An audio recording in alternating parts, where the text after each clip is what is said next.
Punchinello messing with V is bad for business all around. But that's not all. There is this guy, Boris Time, used to pull jobs for me. He's the captain of the cargo ship Charon. Now the bastard turncoat has gone over to the other side, Punchinello's. The ship's loaded with high-res hardware, guns, my business. If Punchinello gets hold of that cargo, he's won and I have lost. And you'll have your work cut out for you.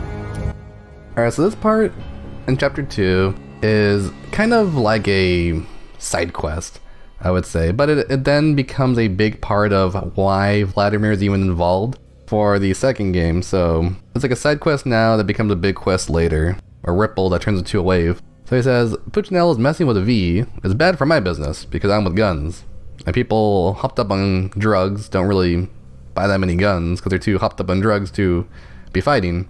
Even though it's designed to make great fighters, so a little weird there, but okay. And he says, there's a guy called Boris Dime. He worked for me, and now he works for Punchinello. I want you to get that ship, the Charon, and I want you to pretty much free up all the hardware and guns and stuff that's my stuff. Not exactly his stuff, but it's like his business. You know, he's with the guns, he's with the hardware, Punchinello's with the drugs. I guess mafias don't like to share products, you know? And he says, if Punchinello gets a hold of that cargo, he's won and I've lost. So it's like, this war, this turf war, is going to be a loss for me if you don't get that ship. And the ship is called Charon. Charon is the ship captain in Greek mythology. So here we have a Russian guy bringing up Greek mythology. I guess no different than a Italian guy bringing up Norse mythology, but Charon is a psychopump. Psychopump? Is that what they call it? Psychopump? Psychopump is like a supernatural creature that escorts people's souls to the afterlife. It's called Psychopump, guide of the souls. So Psycho, soul, pump, guide. And he's supposed to be the guy, the ferryman into the land of the undead. You have to give him a coin to enter, stuff like that. That's why his name is Boris Dime, because the boat, Charon, needs a coin. You get it? And this is like you're trying to pay a tribute to be like, alright, I have a coin, here you go, this is the payment I had to give you to enter the afterlife. If I don't give you the payment, then I don't enter the afterlife. So Max has to give a payment into the afterlife, and Boris Dime is the payment Vladimir gives to Punchinello, the demon, the devil, to enter the afterlife. So Vladimir is giving a coin, Mr. Boris Dime, to enter the afterlife, while Max is also doing the same. And this afterlife is meant to be where the religious path, the religious phase is supposed to come into play. But right now we're still kind of trying to handle the ethical part in Act 2. So, if anything, Max was kind of going towards the religious path, but now he's still stuck in the ethical path. So he's like, where are my ethics exactly? Now I had to deal with a mafia guy just so that I can deal with a turf war so that it can go in my favor. Because if you scratch my back, I scratch yours, that kind of thing. And so now Max is struggling. He's in a jihad with his ethical side. If you want to get to Punchinello, you will need heavy-duty persuaders. I am just the man to get them for you. Change the ship back under my flag, maybe pop 2 in the traitor Dime's head while you're at it. You'll get enough guns to start the apocalypse. You in or out? Let's get this show on the road. Vladimir was one of those old-time bad guys with honor and morals, which made him almost one of the good guys. None of us was a saint. So here Vladimir says, you get this stuff for me, I'm gonna give you enough guns to start the apocalypse. So he's like, you're gonna get a lot of weapons just by entering that ship. So if you weren't aware of the Ragnarok happening already, here's another hint that Ragnarok's happening. If the club called Ragnarok wasn't already enough of a hint before, now it's like very directly telling you, apocalypse, starting now, guns, fighting, warriors, yes, action.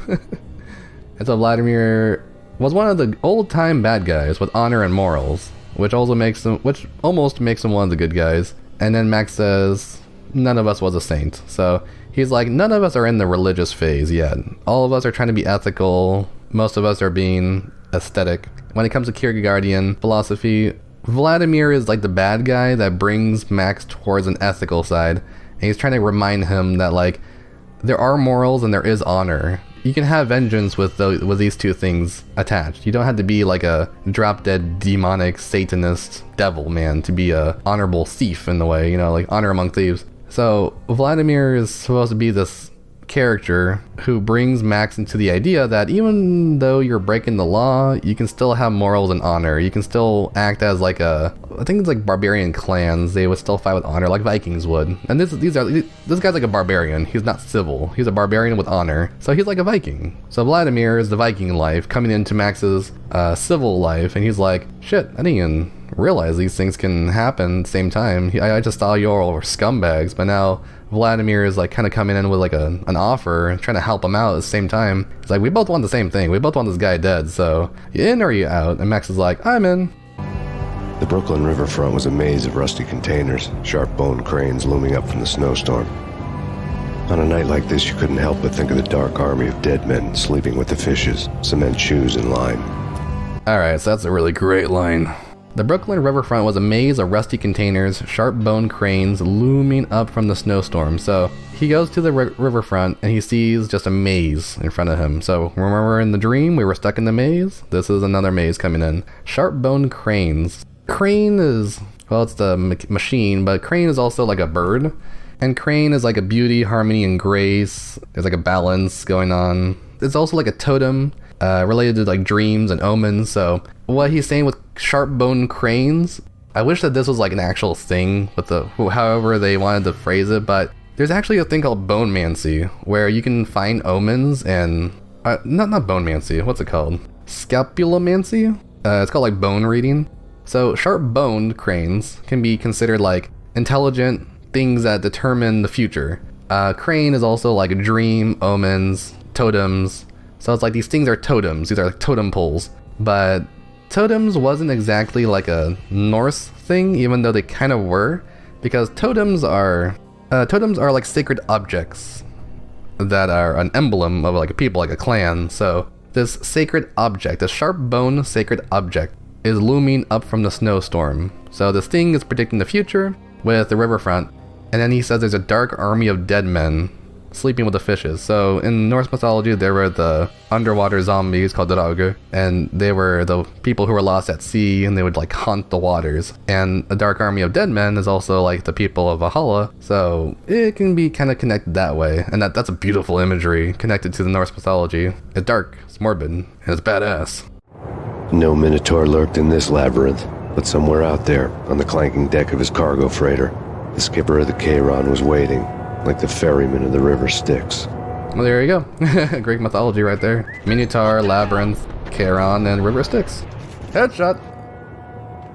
Boom! Headshot! That was a meme, right? From like 3,000 years ago. Let's see what's on TV. Ah, my favorite channel. Open that. Nobody coming. Alright, let's just waltz into the harbor. Just like Popeye. We might be the sailing man. No need to be in fear because I'm full of Valkyr. I might be the sailing man.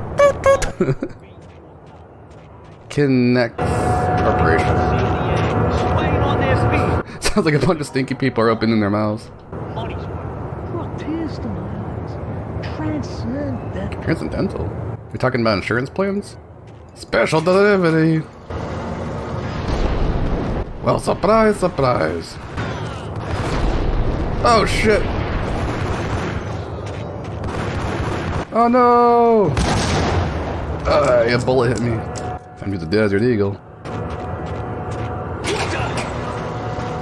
Oh my gosh! Brutus just killed Michelle. Brutus just killed Olive Oil. Sweet pea. Squeezes a needle full of Valkyr to have it fall down into his gullet. And Popeye music starts playing.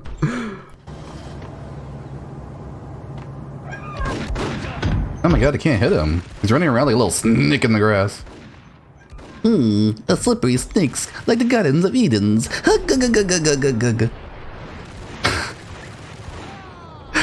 My Popeye laugh is so horrible. I cannot believe. I cannot hold a candle up to Joey from Full House. I can't do it, Captain. I just don't have the power. Alright, let's head to the boat. It'd be one of these two. Ah, got the whammy. Special delivery. I hope my rope pulling team is ready. Oh my god, they always have grenades! Always with the grenades. Never a present. Come on, it's Christmas. Here we come, a warehouse scene. Valkyrie's really green. If you didn't know, I'm a big fan of Linkara's Christmas album. Silent gun, holy gun, all are dead. I am really low on ammo. There better be guns at the end of this rainbow. Ooh, I found one! Mine! Is that? It is! Painkillers, finally! Oh, I've been looking everywhere for these. Never liked these crane games. Oh, of course, I woke up the snoopers. Oh, I missed. Sparks fly in the middle of the night! We need more movies like Heavy Metal. Big animated polished tits bouncing around on the screen. World War II bombers and that radioactive gumball, whatever it was. The Lochnar. At least I didn't get shot. Oh, looks like shotgun time.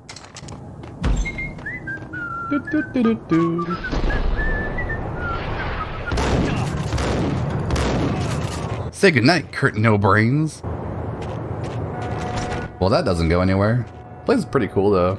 I love the warehouse look. All these storage units. This must this must be what the carnival looks like in Cyborg Tinker.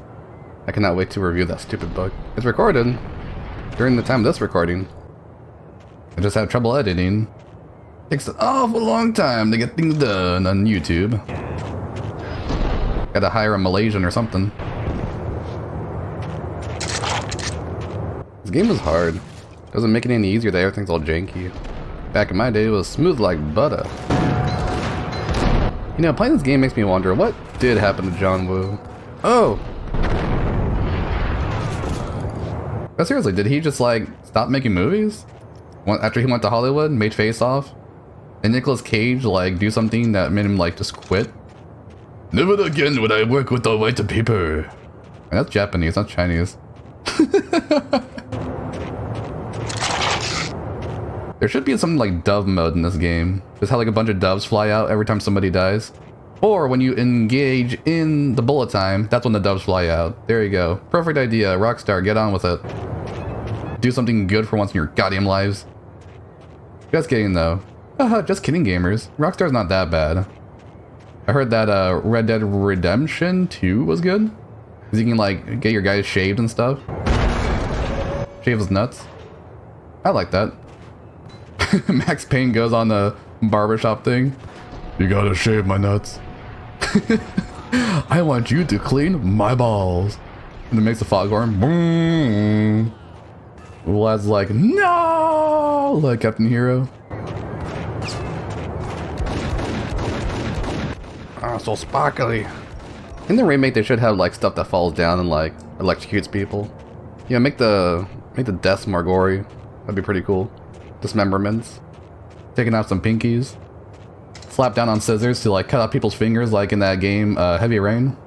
Whatever happened to Heavy Rain? Oh yeah, that's right, it was made by that David Cage character, and he just like started making other games like Detroit Rock City. What was it called? Detroit Human? Detroit Human. Detroit, it's like Detroit Human, right?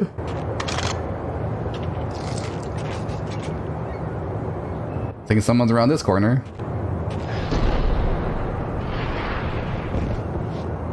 Really? That was a waste. Well, this stinks. Whoop. Can I go through here? No, he's too fat. I'm stuck. Max Payne's stuck in here like Danny D when he got stuck in the coffee machine. Oh my god, the thing's starting. What do I do? What do I do? Smiley, you son of a bitch. Oh my god, he's coming right for us.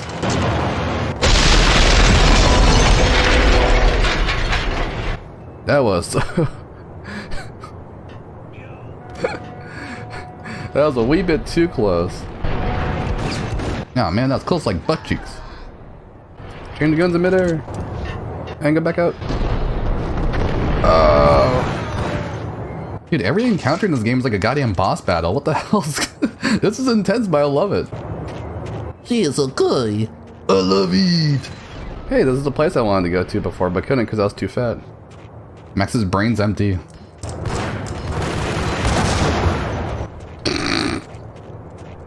Well, that works. How'd you like the taste of your own grenade medicine, stupid? You big dummy. You sloppy-cocked lummox. I just realized these little machine things that these people are riding are kind of like the tanks of the game. If I keep moving, he can't shoot me. I guess I can't shoot him either. You ran out of fuel? Extension cord just gets unplugged and then it just shuts off. Oh my god, there's like blood all over behind him. This guy's impossible. He has a shield. He got magic wizard armor. There you go. Alright, more guys coming in. Ooh, shielded guys would be pretty cool. Walk in like SWAT teams. Up, up, up, up, up, up, up, up. Or like those dudes in that third John Wick movie where they had like stupid armor that was bulletproof. You had to like shoot between the little holes. Is it bad that I don't love the John Wick movies, but I can get it? I understand why it's appealing. I could not see that. Dude, it's darker in here than Charlie Murphy. Darkness!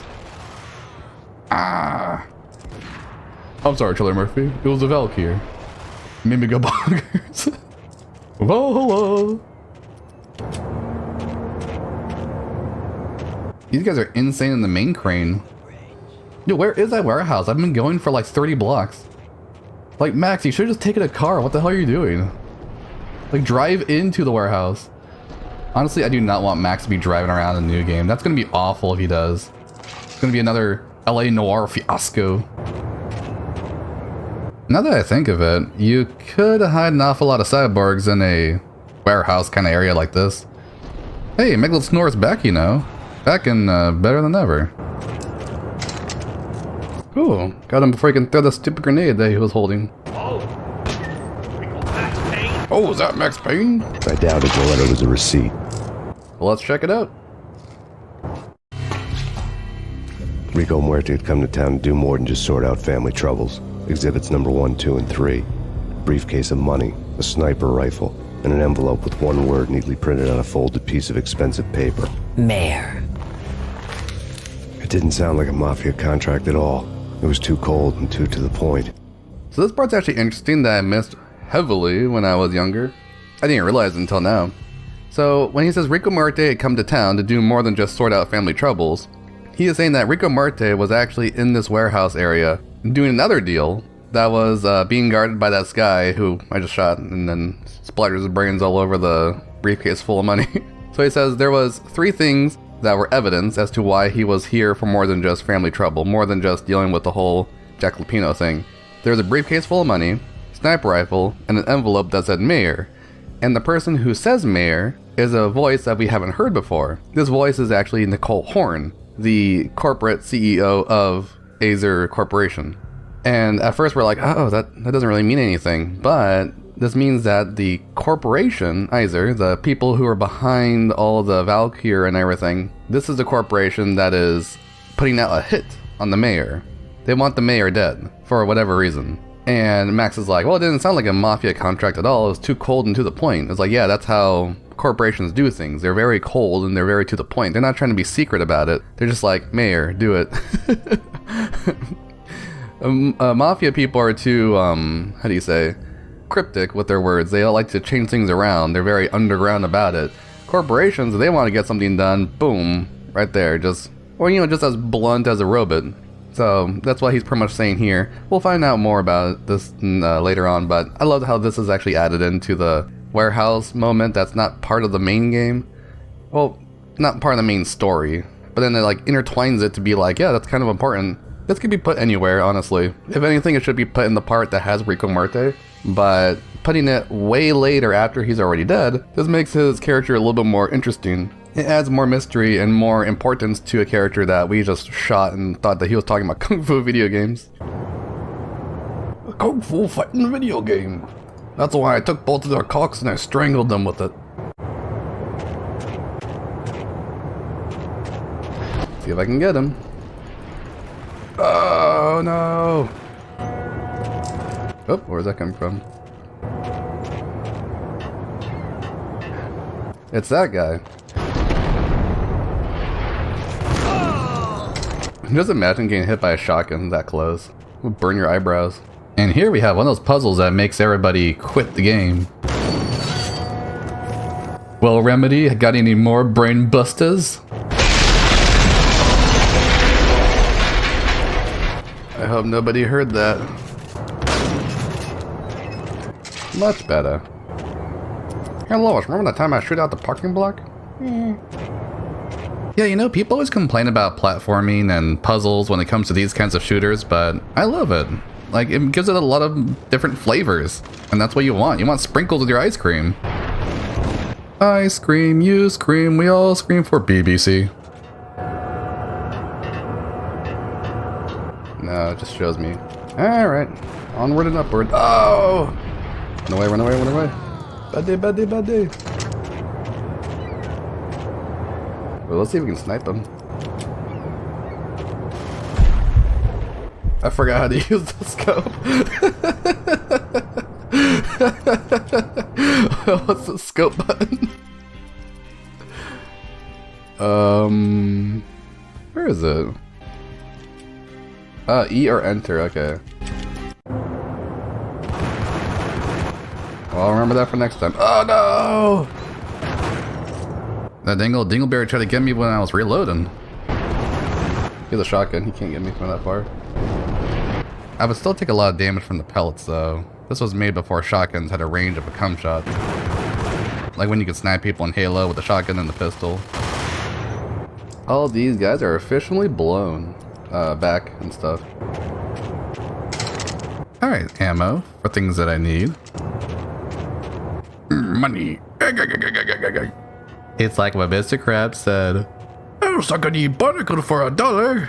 Well, Mr. Krabs, you got $1 billion.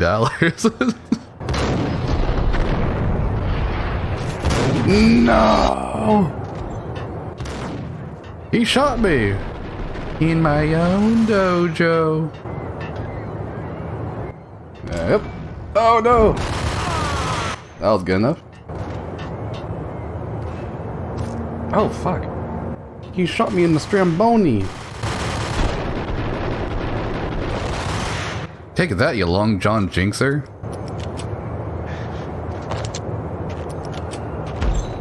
Let's hope this place has something good. Water. Oh great, grenades I don't need. Hey look, painkillers I do need. See what the computer says. Sweet, it's cool. Yay! With rats and oily water. Rats and oily water sounds like an Italian dish. Oh, that's the best part. You can't leave without the rat tail and the oily water. Put a little garlic on it. Oh, just like Mama used to make. Rest in peace.